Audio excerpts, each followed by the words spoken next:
This is Good Morning Indiana, working for you.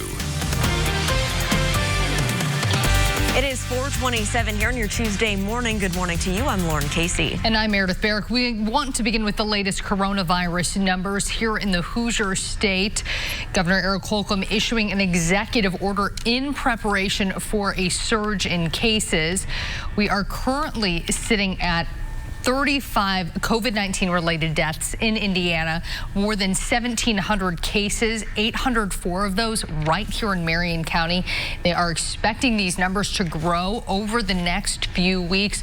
So there is a lot needed, not only in terms of supplies, but in terms of people helping out and helping with this pandemic. Yeah, and so part of Governor Holcomb's order is allowing people who are retired from the medical field to go back to work if they choose to. A lot of people volunteering to do this, and also allowing some medical students to help out as well in areas they normally wouldn't be. So they're trying to get more people there on the front lines to fight this pandemic, and we'll have more updates coming locally. We also have a story about a local business. This is out in Pittsburgh, and they normally are known to manufacture automotive parts, aftermarket parts for diesel trucks and cars, but right now they turn their focus to those face shields that are in high demand right now for workers on the front lines. So they basically just laser cut this with one of their tools that they have in the shop, and they are manufacturing these and now sending them across the country, supplying them to hospitals right here in central Indiana. So we're going to talk to the brothers who own this company about how they were able to pivot and help people who are in the healthcare industry, including members of their own family. And so that's why this is personal for them. We do want to take a turn right now to our forecast. Todd Clausen is standing by with what we can expect today. Todd, a little bit of a cool down, right? Yeah, today's going to be the coldest day, not only this week, but really for the foreseeable future. So that's kind of good news, and it's bad news, I guess. We kind of get it out of the way, and we won't have this up and down weather pattern, but you're definitely going to need the jacket if you're going to be out and about today. Already down into the 30s in many locations. 36 in Logansport, as well as Kokomo, 39 in Muncie, 44 in Bloomington. And these low temperatures aren't too abnormal. The abnormal part of the day is how little we warm throughout the day, as high temperatures will only get up to right around 46 degrees. Skies today will be mostly cloudy, as it's a cool day, as we mentioned. But the difference is yesterday we had the sunshine and temperatures got into the 50s, but that wind made it feel a lot colder. Well, today we don't have the wind, so that is the good news. So at least it'll be calm, but definitely have the jacket if you're going to be out and about throughout the day today. All right, Todd, thanks so much. We are looking at places that are still hiring in the midst of the coronavirus outbreak. And so our Kelsey Anderson in Hiring Hoosiers today is taking a look at a solar company. They are putting these on homes, and the demand is growing amid this global crisis. So they're looking for salespeople who can go out during this time, and they're going to be working on commission, but they also provide full benefits. So maybe if you're unemployed right now or recently out of a job and you're looking for something to do, they're hiring all across central Indiana. She'll have the details on that. Plus, we'll have news, weather, and traffic coming right up. This is Good Morning Indiana, working for you. Now at 4:30, Governor Holcomb has issued a new executive order as Indiana continues to prepare for the worst of the coronavirus outbreak. The latest steps the state is taking to treat the growing number of cases. The ACLU is calling on the state Supreme Court to release some prisoners due to COVID-19, while they say inmates are vulnerable and at high risk for this disease. And with the need for medical supplies so high, healthcare workers and first responders are searching for personal protective equipment to keep themselves safe. We'll show you how a local manufacturing facility is switching gears to help.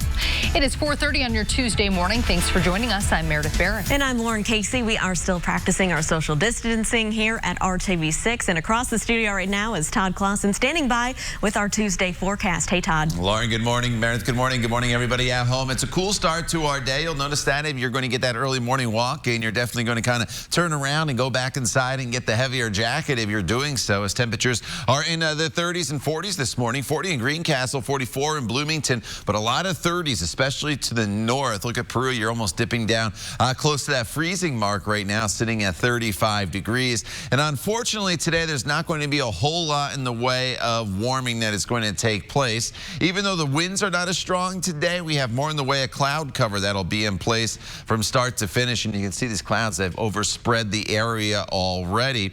And then back to our south, we have this storm system. We will miss out on this rain. It may clip some southern counties here in Indiana, but central Indiana should stay dry throughout the day today. It's just not going to be the brightest day for us here on this Tuesday. Temperature-wise, we'll be in the 30s for much of the morning hours, getting up to 42 degrees by the time we get to the noon hour, and then we'll tack on a couple more degrees for afternoon highs in the mid-40s. Once we get to tomorrow, we're in the 50s, then the 60s by the end of the week. So just a little bit of a speed bump here temperature-wise, Lauren, on this Tuesday. Todd, thank you so much. As you are heading out on the roads, be cautious. We do have construction work out there and some lane restrictions around parts of central Indiana. So those crews are still busy at work while many of us are staying home. Here's a look right now on the west side, I-465 and I-74. You can see traffic here still quiet this morning. That is good news. No delays, no crashes right now around the metro area to slow down your commute. I'm pleading on a daily basis that this is not a game. This is serious. Governor Eric Holcomb issuing a new executive order in preparation for a surge in the state's COVID-19 cases. It comes as more deaths and hundreds more cases are reported in the Hoosier state. 35 COVID-19 related deaths are now reported in Indiana. There are more than 1,700 cases, 804 of those in Marion County. More than 11,000 people have been tested for the virus. The governor is now taking steps to better equip hospitals to handle the projected peak in cases. The new executive order allows retired medical professionals, certain medical students, and recent graduates to practice medicine and treat coronavirus patients. State medical officials say more than 5,000 clinicians have already volunteered to help. The order is also expanding medical workspaces and resources. By Monday, Indiana will have nearly 2,000 critical care beds and will open more if needed by converting recovery and operating rooms to house patients. For more space, the state is looking to use old hospitals. As needed, our state health commissioner, Dr. Box, will direct that recently closed facilities, such as a hospital in Michigan City, a hospital in St. Joseph County, be opened. And the state will use new rehabilitation facilities in places such as Clark County and St. Joe County to serve as step-down beds for non-critically ill patients. State health officials say Indiana hospitals have more than 1,000 ventilators and 750 more can be brought on as needed. The American Civil Liberties Union of Indiana is calling on the state to release certain prisoners due to this pandemic. The ACLU says Indiana law allows for the release to make environments safer for inmates during the coronavirus crisis. They claim people in prisons are highly vulnerable to outbreaks because it would spread quickly in crowded facilities. The ACLU's petition recommends that the state Supreme Court issue emergency steps to identify those who could qualify for home detention. The Allen County Jail in Northeast Indiana has already done a similar release. They freed 25 inmates that had less than 30 days remaining on nonviolent misdemeanor convictions. Across the nation, President Trump saying challenging times are ahead for the next 30 days after the doctors and scientists on his team warn we still haven't seen the worst of the outbreak. States like New York and Michigan are taking big steps to help hospitals deal with growing cases. ABC's Inez de la Catera has the latest. Overnight, New York Governor Andrew Cuomo with a grim warning. This is unlike anything you've seen before. You'll see it increasing, and you'll see it everywhere. New York is just first. Cuomo calling on healthcare workers around the country to come help out if they can, as New York City becomes the epicenter of the U.S. outbreak. We've lost over 1,000 New Yorkers. To me, we're beyond staggering already. We've reached staggering. Hospitals overwhelmed, the U.S. Navy hospital ship Comfort pulling into port, and a field hospital now up in Central Park. Meanwhile, on the other side of the country, Los Angeles also expecting a spike. In Louisiana, the governor there says the state is just days away from running out of ventilators and bed capacity. And in Michigan, Detroit is converting this convention center into a 900-bed hospital. At least 37 states now telling people to stay home. Dr. Deborah Birx of the Coronavirus Task Force telling NBC, if the metros and the rural areas don't take care now, by the time you see it, it has penetrated your community pretty significantly.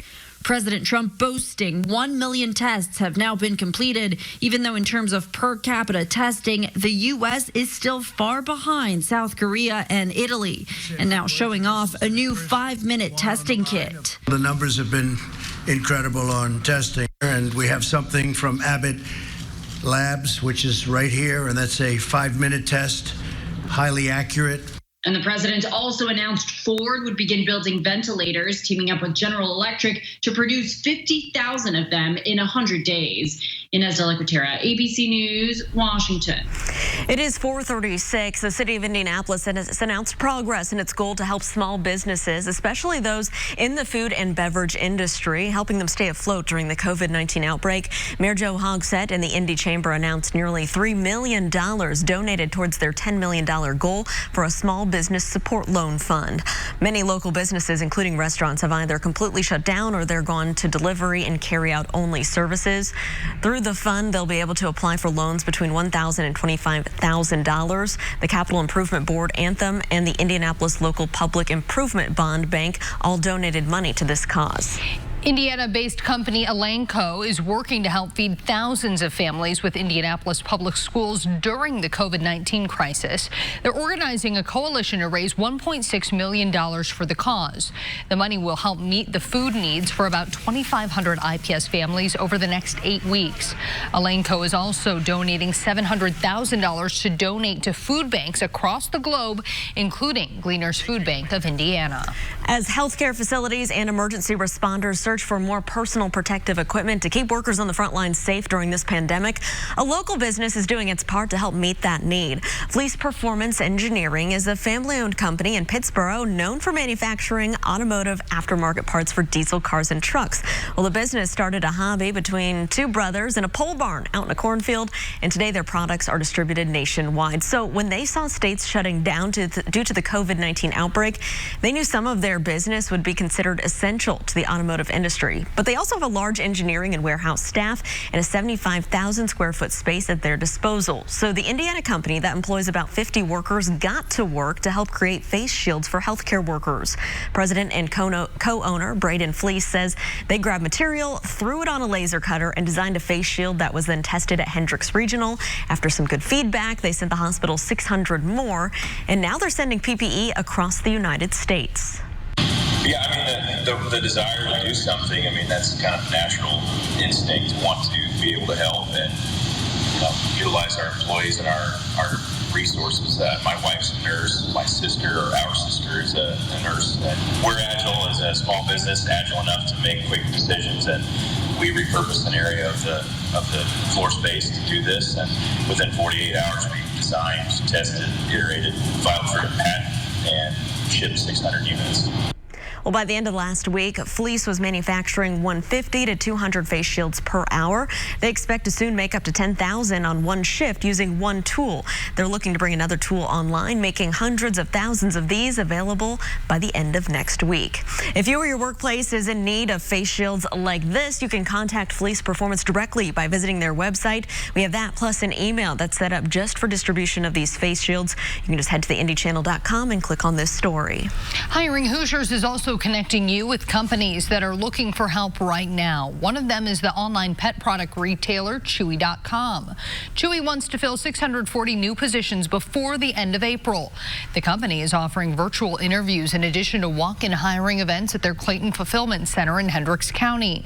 The walk-in hiring opportunities are Monday through Friday from 9 to 6 and Saturdays from 10 to 2. Full and part-time positions are available. For more on these opportunities or any other companies that are hiring right now, we have all the information for you at hiringhoosiers.com. Dozens of Amazon workers walked out of the job upset about how the company is handling a case of COVID-19 in one of their facilities. Coming up, why Amazon is now firing the worker that led that protest. And health officials say smokers and vapers could be more at risk for complications from the coronavirus. Why doctors believe smoking can also contribute to the spread. Todd. Morning, and it's going to be a cool day here across central Indiana, but there are some warmer temperatures down to the south, and that's what's going to be working its way into our area throughout the remainder of the week. Something to look forward to in the Storm Team 6 forecast. We'll talk all about it coming up when Good Morning Indiana continues. The time now is 4:41. Days from 4:30 to 7. After more than a dozen workers at a Staten Island Amazon facility walked off the job, and the company has since fired the employee who organized the protest, workers say they wanted to bring attention to the way managers were handling the coronavirus. The fired employee, Christian Smalls, spent part of the weekend talking to the media, calling for Amazon to close the warehouse because a different employee was tested positive for the virus. Smalls said he wanted the company to disinfect the facility. Amazon fired him after he appeared at the protest, saying it was because he was on 14-day paid leave after having contact with the infected employee. The company says he put others at risk by being there. The New York Attorney General called the firing disgraceful and says her office is exploring legal options. The government is asking a judge to not let R&B singer R. Kelly out of prison.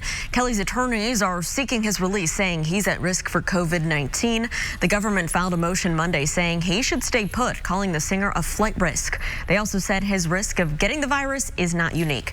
Kelly's attorneys argue that his age and recent surgeries make him at higher risk while incarcerated. So far, no one at the Metropolitan Correctional Center in Chicago has tested positive. Kelly is there awaiting trial for sexual abuse charges. Last year, we saw several teens go to the hospital with lung injuries due to vaping. Now, doctors at the CDC are trying to figure out if smokers and vapors are at a higher risk of catching the coronavirus. Currently, there is no evidence that they are, but doctors do say they're more likely to develop complications if they do catch it. They say smokers and vapors tend to have weaker lungs, and COVID-19 is a respiratory disease. Worried about you more than normal, but I think anybody that vapes, anybody that inhales anything toxic or irritating into their lungs is putting their lungs at risk, because it probably alters the immune system. It probably causes some irritation. It probably reduces your own lungs' ability to defend itself against this virus. Doctors also worry that smoking and vaping can contribute to the spread of coronavirus. Even if a smoker is standing 6 feet away from someone, their smoke cloud could still reach the person. Doctors are encouraging people now more than ever to quit.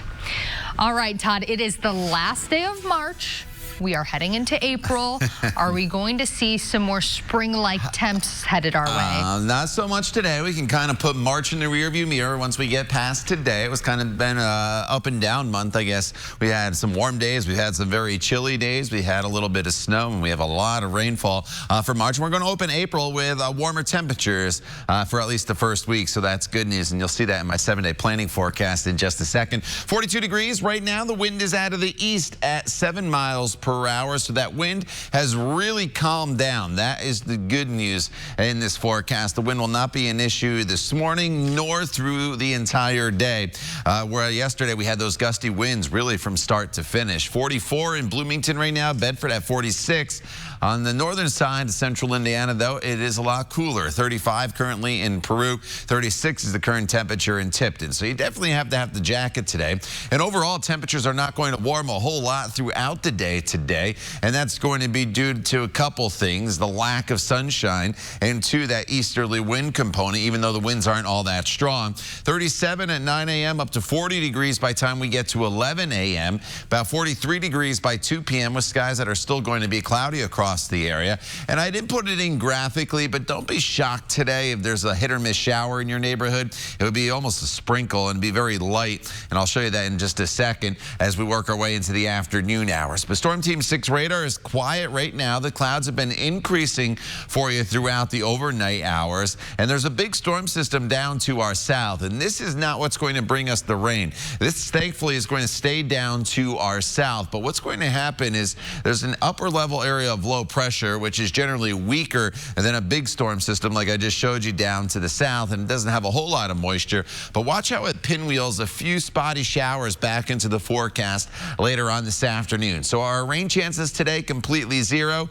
No, that is not the case. There will be the chance of a hit or miss shower. If you did see this, though, it is going to be very, very light. It is not really going to cause any issues, not even enough rain to probably put down a puddle on your driveway or your sidewalk. It may wet the sidewalk a little bit, but we're not going to see that puddling. Tomorrow we start to turn the page. We get the sunshine back. With that added sunshine, temperatures will be a little bit warmer. We'll see highs tomorrow climb up into the low 50s. And then take a look at at your 7-day planning forecast, and I think you're going to like it because tomorrow, once we get through the 50s, by Thursday, we're into the 60s. That's where we stay all the way into next week. I've taken the rain out of the forecast for Friday, and Saturday and Sunday, those rain showers look to be very light and very spotty, with plenty of an opportunity to get out and enjoy the warmer temperatures that'll be heading our way. Lauren. All right, Todd, thanks so much. We are keeping a close eye on traffic this morning. Should, again, be pretty light today due to the stay-at-home order. Here's a look on the near east side. You can see the city skyline there in the background. Traffic moving both eastbound and westbound on I-70 near Rural Street and Keystone Avenue. Pretty quiet this morning.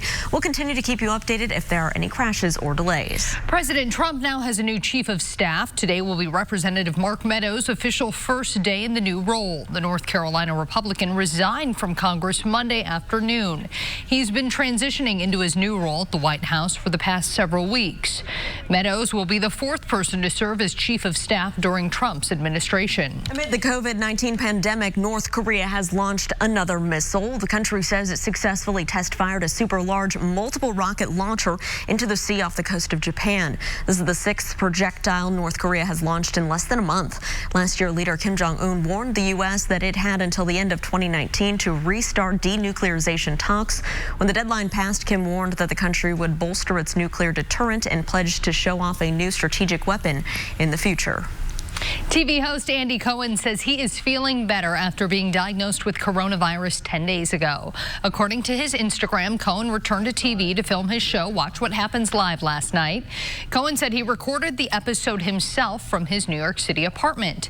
His guests all made appearances through video chat. The 51-year-old says he is excited to be back, and we are so happy he is feeling better. Yes, well, during these trying times, we might need a soothing voice to help us get to sleep, right? And country singer Dolly Parton wants to help with a bedtime story. She'll be reading different children's books in a new YouTube series called Good Night with Dolly. It's set to run for 10 weeks and will feature stories including The Little Engine That Could, Llama Llama, Red Pajama, and Parton's own Coat of Many Colors. This is her latest project to promote reading. In 1995, Parton created a gift-giving program called the Imagination Library that mails free books to kids all around the world. Even though schools are closed and some graduations canceled, one high school principal went the extra mile to make sure the top seniors were still recognized. After the break, the creative ways she announced the year's valedictorian and salutatorium. And with the unemployment in America skyrocketing due to COVID-19, many Hoosiers are now looking for jobs. New at 5, we're looking at the new opportunities available at a Central Indiana solar panel company. Time right now is 4:52. Stick around. We'll be right back.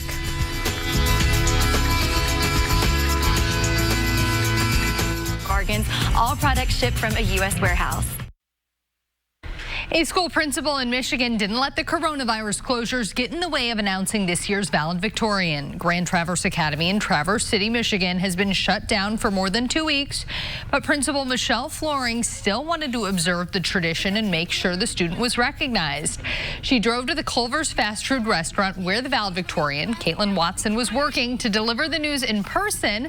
Floring surprised her with the exciting news in the drive-thru. Watson was thrilled to learn she earned the honor and thanked Floring for the news. No word if the principal got a free butter burger and cement mixer out of it. Hopefully. Well, the principal of Floring there, she didn't stop there. She also sent a special message to announce the class's salutatorian.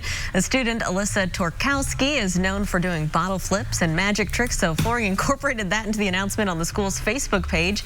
She successfully flipped a bottle of water there and revealed this message on the bottom to congratulate her. Gotta appreciate her getting creative there Very and still making it a big deal. Yes, you know, absolutely. A lot of seniors having a hard time the end of the school year, missing out on some of those events. So I like that.